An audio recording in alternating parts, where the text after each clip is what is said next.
ഞാൻ റിച്ചേട്ടന് ഐപൾസ് കൊടുക്കുന്നുണ്ടായിരുന്നു. റിച്ചേട്ടൻ തന്നെ പറയും റിച്ചേട്ടന്റെ റിസൾട്ട് എന്താണെന്ന്. എത്രാമത്തെ ബോട്ടിലാണ് റിച്ചേട്ടൻ കഴിക്കാൻ? ഞാൻ കഴിക്കുന്നത് 3ാമത്തെ ബോട്ടിലാണ്. എനിക്ക് ഇത് കഴിക്കുന്നതിന് മുന്നേ കുറച്ച് ക്ഷീണമൊക്കെ ഉണ്ടായിരുന്നു. ഇത് കഴിച്ചതിന് ശേഷം ക്ഷീണത്തിന് കുറവുണ്ട്. പിന്നെ വെയിറ്റ് എന്റെ വന്നിട്ട് 53, 54, 55 ആ റേഞ്ചിലായിരുന്നു. ഇത് കഴിച്ചതിന് ശേഷം 60 കിലോ. പിന്നെ ഇത് സോറിയാസിസിനെ എങ്ങനെയാ ഹെൽപ്പ് ചെയ്തത്? സോറിയാസിസ് എനിക്ക് ആദ്യമേ ഉണ്ടായിരുന്നു. പിന്നെ ഈ ക്യാൻസറിന് ശേഷം കുറച്ച് കുറഞ്ഞു. ഇപ്പൊ ഒട്ടുമേ സോറിയാസിസ് ഇല്ല. കാലിലത്തെ ഒന്ന് കാണിക്കാമോ?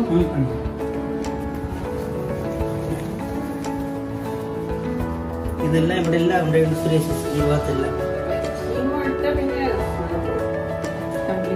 കംപ്ലീറ്റ് ആയി. ഇപ്പൊ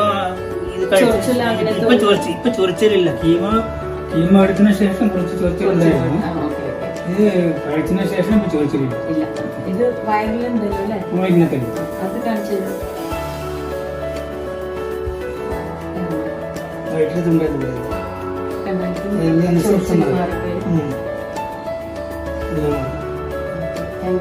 താങ്ക് യു റിച്ചേട്ടാ. എനിക്ക് വളരെ സന്തോഷമുണ്ട്. ഐപൾസ് കഴിച്ചിട്ട് റിച്ചേട്ടന് വളരെ ബെനിഫിറ്റ് ആണെന്ന് അറിഞ്ഞിട്ട് അതിലെനിക്ക് വളരെ സന്തോഷമുണ്ട്. Thank you so